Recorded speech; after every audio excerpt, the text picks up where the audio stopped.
All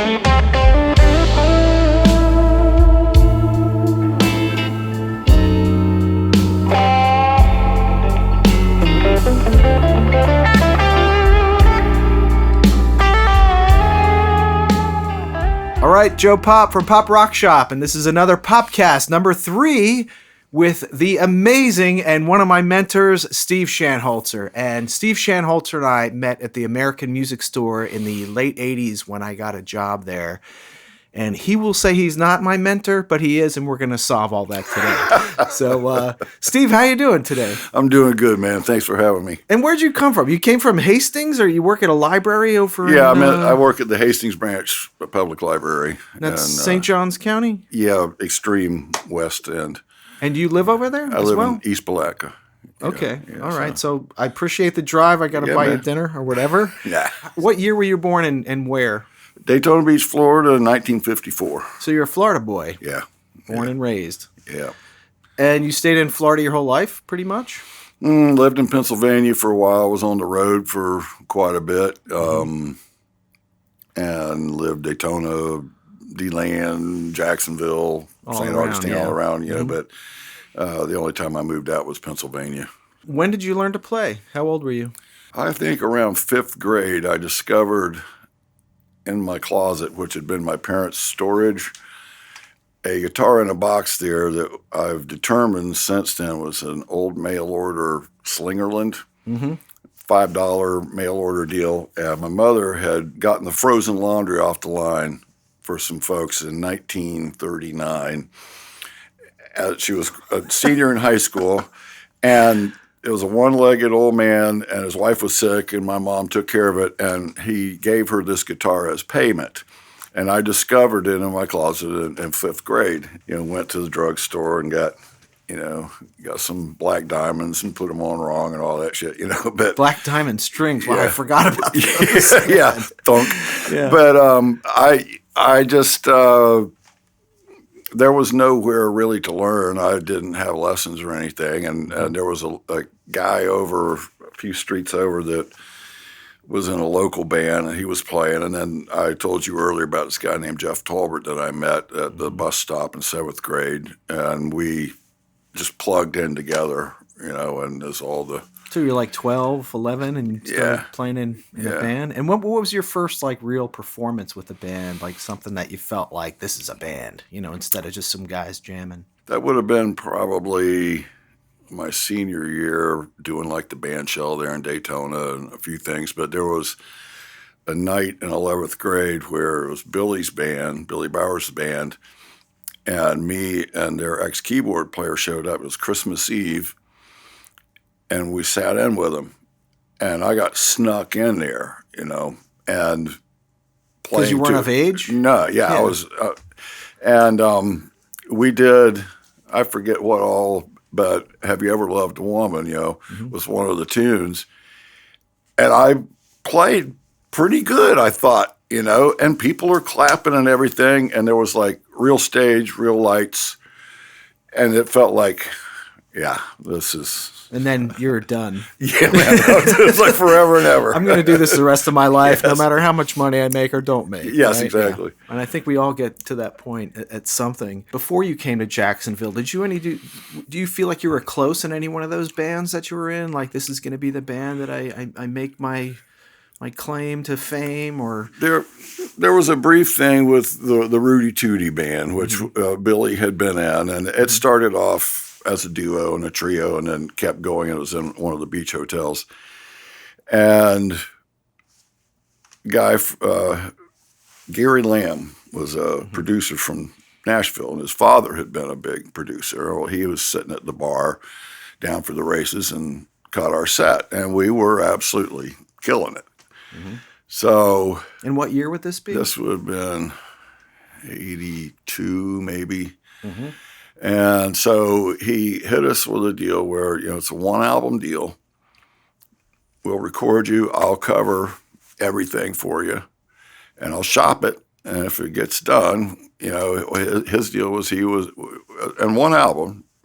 We'll just split the publishing. Not going to hold you a contract for the rest of your life. It's just, we're going to do this thing. In my mind, we've been waiting our whole lives for this. Yeah. And on our second trip up to record, we had RCA, Warner Brothers, and Capitol that were interested in it because they'd heard the first 4 tunes. And there was talk of front money, which was more dollars than any of us had ever seen in our lives, And so there was that certain kind of a vibe. But I know, being the pragmatic person I am, in the back of my mind was just kind of like, I don't really think that we're ready for what we're headed toward. Certainly we're going to go there. I'm not going to go home, But anyhow, the whole thing blew up. I'm not going to get into that, but it just was just pulled down around our ears internally. And we came back home. Mm. So anyhow, that wound down, and Billy and I had always wanted to have a band together. So I moved to Jacksonville, and we started the Roosters. That's the band that I knew you from when I started working at American Music Store. Yeah. We were both working there. We used to have these clinics, and you were setting up for a clinic one time, and I was just a crazy nut back then. Like, had this ball of energy, and you were stacking these speakers up, and I ran out from the back room, and I jumped on your back and tackled you, and you knocked this whole stack of speakers off. And you had a bad back or something at the time, or a double hernia or some crazy thing. And you're laying on the floor and you're like, oh, I wish you didn't do that. But you didn't scold me. I think you admired my energy, and you didn't you didn't punch me or yell at me. And I was like, Steve, come on, let's wrestle. And you're like, dude, I'm 20 years older than you. Leave me alone. Or 10 years older, whatever it was. And I just thought that was hilarious. The patience you had, it was like watching the young puppy go nuts. And you're just like, let's just not do that again. So that was one of my favorite stories with you, was this calmness that you had in all my goofy energy and stuff like that. So that was a fun story at American Music Store. Well, I got one, and I was just telling it to somebody when you had contacted me about doing this, and I was thinking about different things, and you were present for and aware of, that I had a lot of things going on in my personal life at that time that was really pulling me down, And you and I remember, would sing these Beatles songs as out of tune as we possibly could, but in harmony. Right. Yeah. And so... And we'd correct each other, yesterday! Yay! Yeah, it was hilarious. So anyhow, there was one day, and we were up by the front door, and I'm over by the stacks, and you're more toward the keyboards. And you said something, I don't know what it was, but I was howling with laughter, and I'm bent over, and I looked up at you, and your face got serious for a second, and you said, "You're having a moment of wild abandon." Reckless abandon. Reckless abandon. Said, okay. Yeah. Reckless abandon. It went to my soul. Really? I've never forgotten that, because we were laughing and carrying on during this hard time in your life. There had been very little reckless abandon for a long time. Yeah. And I never forgot that. That was one of those soul prods, I think. Nice. What a great story. Yeah. What a great story. Little did I know that place was going to be like my college. I mean, I learned more there. From Kevin Banks, I learned about MIDI. From I learned live sound. From Gary, I learned some guitar setup tricks. And it's you guys were like my teachers, And I know you might discount that because you're a humble guy, but, and watching the Roosters play was just amazing. You guys did these crazy, versions of songs. Like you'd play covers, but they were really cool. You did I forget something Under My Thumb or something, but it was really cool, Most of that was Gary. Yeah, he just had a neat thing. He did, man. I miss him every day. I mean, you three guys together were just incredible, and I never understood, I don't know what the climate was musically then, but why aren't these guys famous and touring and doing everything else? And I guess you were older in years, you were moved on a little bit in age, and we all got bills to pay, and you can't just jump in the van and run around, I guess, right? We didn't have a lot of inertia in that band. Nobody was really writing. And we used to call it the Roosters room clearing service because, we seriously, about 4 different times we would go into a club and we'd play and they would close. Really? It was like that club would not be there anymore. Oh, it was shut down, not just for the done. night. You're talking like they go out of business. Yeah. Wow, that's... Yeah, we weren't real popular, but we did have following and the players loved us. Mm-hmm. But, we weren't... Well, and you played at the beach a lot. Yeah. And you were tell me the story again about Einstein A Go-Go, where you guys were playing across the street at, was it Pier 7 or Peelers? Pier 7? Yeah. And you... Tell that story, how you went into Einstein A Go-Go on like a punk night. Yeah, and I do have to reference this to your interview with... What's his name? Scott Leuthold from the Beggarweeds, because he had made reference to playing in Einstein across the street from Pier 7 where the old guys play. And that was you. That was us, yes, indeed. And so Gary, as I said, I believe he was the inspiration for it. He said, let's go over and check. So me and him and Billy went over, and the guy at the door, I am going to flatter myself and say that he recognized us and let us in. Mm-hmm. And we went in, and it was stunning, as I said, and utter mayhem. I mean, it was like... Describe that picture. Like, were they slam dancing? Or were they just dressed funny? Or no, it had to have been the slam dancing. It was so much going on. I don't really have a clear picture because I went over there to see the band. Well, the band was sort of obscured by everything else, but it was all of a piece, which is the way it's supposed to be. Sure. And just standing there, and Gary made the comment of like, Jesus Christ, it's like you just want to open the door and throw raw meat into the room, and we felt like, I guess I was 32 and still feeling young and vital and all that stuff. And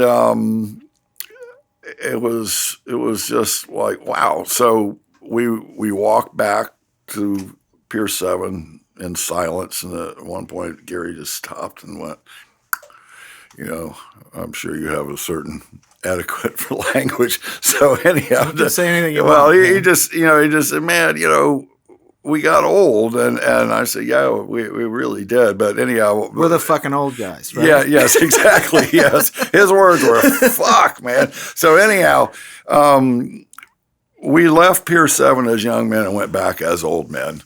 And it only took 10 minutes to get it done. Oh, man. Yeah. But it changed you, seeing those people at Einstein A Go-Go. Well, it did. That must have been, what, late 80s? Or mid to late, yeah. And the thing was, though, it was kind of a perspective thing, too. It's like, because we had become, and we were aware of it, of sort of the venerated old gentleman at that point, at the age of 30-something, and but it was odd to see all that just hormone soup and angst going on that we used to share that wasn't there anymore. Talk a little bit about your relationship with Gary. I mean, you guys were like, I don't know, Cuff and Link, It's like you guys were really good buddies, and, you played in the Roosters, and I think that was one thing, but there was something beyond that. I mean, as far as like, I've been in bands where they're my acquaintances, but I don't really hang out with those guys. Yeah, you're not having them over for dinner. Yeah, you and Gary were like just, thick as thieves. Well, it was funny because when I first moved up there, coming from the climate that I had been in Daytona, because between that Nashville thing, there had been yet another edition I was telling you about, the guys from Root Boy, which was really, really, really, really intense. It was like going to the heart of hell every night on the gig. And there were extraordinary musical things happening. But I had my other mentor, Billy was one of them, and Bruce Parker was the other, just came up to me one night and just said, man, the devil is dancing. And I was really happy to get out of that. But that's where I had been. So I come to Jacksonville, and we're practicing, and I turned to Gary and I said, this is an A minor. And he just looked at me blankly, and I didn't realize it. he didn't know what that was. Really? But he played it.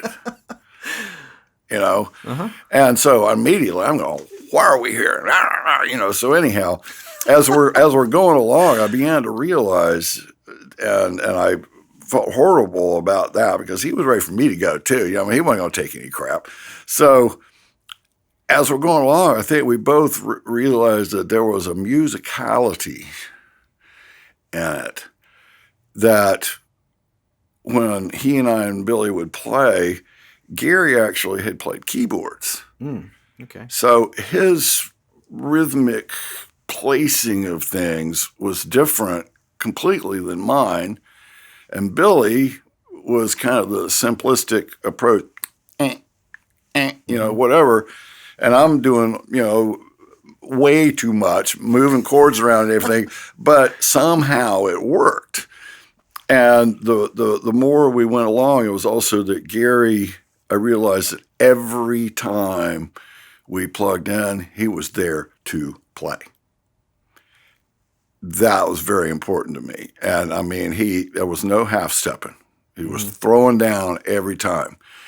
And was it cumbersome working on songs though when you're telling him chords? No, because he had that ear. He was the John Lennon of our background vocals, man. He was the one that plugged that thing in there. He knew what sounds were. Right. He just didn't know what the name of them. So as we got along, it was just like, sometimes he would say, well, what's the deal here? But it would be more of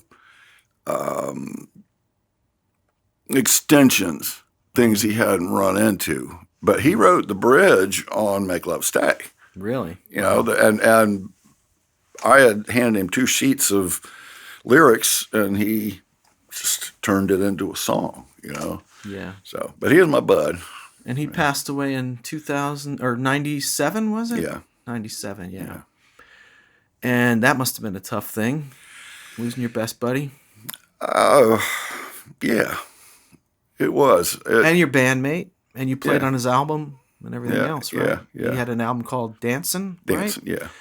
And did that come out while he was still alive? He got it, or it came out after he passed away? No. In fact, I'm getting ready to release the last tune on that album of that cut. Wow. So you've been a sideman your whole life or joined bands. Right, yeah. I saw another podcast with you and I listened to that, and you never really considered yourself a writer until this album that you put out in 2021, which is like, how old were you in 2021? Get up the abacus. 67, I guess. 67? Yeah. So, I mean, that's incredible to come up with an original music album at that age, and not just that you didn't just put it out with some karaoke tracks. I mean, these are real players on this album, and it is just stunning. And I mean, listening to the album, I came across things like, and like you do like something like Searchin', which has got a Leon Redbone kind of vibe, and then you got Free Flight, which is like this guitar crazy exploration, and then you do the Emmylou Harris Prayer in Open D, and that's just like an acoustic guitar, and this thing is just very eclectic, but you nail every one of those songs, man, and it's just beautiful. So I don't know what my question was, but I just wanted to tell you how impressive that album was, especially at, as we age, our hands hurt, our bodies hurt. Yeah. My cholesterol's 9 million. I'm lucky to be talking to you. We're both lucky to be standing here. Yeah, well, I have to put a lot of credit with Dan Walters. Right, yeah. Bass player, keys. He played guitar some. We co-wrote stuff together. And he and the engineer were just sort of the cheerleaders, and they wouldn't let me lag, where like when I was just like going, I can't do this, and it'd be like, they knew why and they knew it was real, but it was like, okay, well, I'll go do a piano track and I'm going to be back and then you can play some more, And Dan was the guy that originally poked you to do the album. You're like, I want to do an album. Dan's like, all right, shit or get off the pot. Exactly. Let's get in there and do this album. Yes. And you're like, Yeah. Well, and he can play everything, so there's no excuse, right? And then you Yeah. got the drummer who was also the engineer. Right. Right? Yeah. And I just think that's a great story. And you're talking about how the drummer, like, hit record and run over to the drum set Yeah. and start playing. And I think we all need people like that in our life to just give us a little push, but it's a really impressive record. And listening to it, you said there was more material that you hadn't put on the record from our previous discussion that we had. And what's going on now? That was 2021. Is there a vision of when the second record will come out? Well, I was lucky enough to have financial backing on that one. Mm-hmm. And I still had some left, which was enough to get most of this second one to, the 70-yard line, Mm-hmm. And so 4 or 5 of them, I think we kind of are done. But there's more work, and I traded a guitar to the engineer to cover 60 more hours of studio time. Dan says, "You paid me well enough the first time around. We're good for quite a while." And so it'll. That's amazing. It'll be happening. I mean, it's not amazing you had to give away one of your guitars to get the recording done, but you probably have too many anyway, right? Like I have too many. No, I don't have too many, but I didn't like that one. Oh, good. So, and he did, and he's the one who actually said, "How about we do this?" There you go. Solve 2 problems. Yeah. Right? Yeah. And so the name of the album is Blues That You Choose. Right. And, again, doing a little bit of research, I came upon this, and this was tied to your sobriety. Like you talked about alcohol being a depressant and drinking, and, you get depressed and you have the blues, but you kind of pick that when you pick up that bottle, right? Yeah. And what was your battle like with sobriety, if you want to talk about that? I was really, really lucky. I remember being worried way back going to talk with Noel Friedline at his gig when he got out helping load his gear right? out. Yeah. And he was in the program. And I was, Mm-hmm. And I didn't realize at the time, but I hadn't even gotten started yet at that point. Oh, wow. But I was talking to him about, do you think I'm an alcoholic? And he actually said, "No, I don't think." He said, "I think that you don't have all the signs. You've just decided you want to be drunk." Mm-hmm. And so I somehow twisted that into, okay. Oh, good. I'm fine. Yeah. Thanks. So I proceeded on, and long story short, I hit a point there where I knew that I had. Let me back up. I'd been getting emails and things from people going, "You can't not play."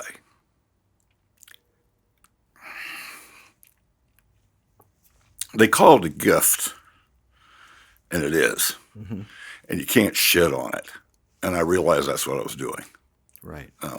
Because as well as I do, when you're playing and you're really there, you're not responsible. Yeah. God's in charge of that, Yep. And so you can't be egotistical about it. You didn't do it. I remember playing and going, "I don't know how to do any of this, So I realized that I had really gone off the rails with my responsibility to that. And it still took a couple of years, mm-hmm. And I was just sitting there, and I just walked over and poured it down the drain and said, "I'm done." And I didn't go to the program. I didn't do anything. I was very lucky. Apparently Noel was kind of correct, in one way, where I didn't have any reactions. I didn't do anything. It's like I was done, and it's been 7.5 years, and congratulations. And It's a feat. I don't miss it at all. But we were talking about writing and all that.